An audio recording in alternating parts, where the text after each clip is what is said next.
নমস্কার বন্ধুরা, আজকে দেখাবো গরমকালে দুপুরে খাওয়ার মতো ঝিঙে আলু দিয়ে বাটা মাছের পাতলা ঝোল। এই রান্নাটি করতে লাগছে টমেটো, কাঁচা লঙ্কা, ধনে জিরের গুঁড়ো আর ফোড়নে সাদা জিরে। মাছ ভেজে নিয়ে সেই তেলেই আমরা আলু ভেজে নেব, নিয়ে উঠিয়ে রেখে দিতে হবে।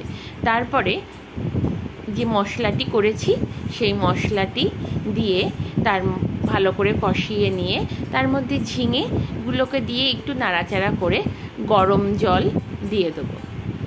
জলটা একটু ফুটে উঠলেই ওর মধ্যে দুটো তেজপাতা দিয়ে দেবো আর আগে থেকে ভেজে রাখা মাছ আর আলুটাও দিয়ে দেবো। ঝোলটা ফুটে গেলে ভালো মতো মাছ আর আলু সিদ্ধ হয়ে গেলে ওর মধ্যে ধনেপাতা কুচি দিয়ে নামিয়ে ফেলতে হবে। গরম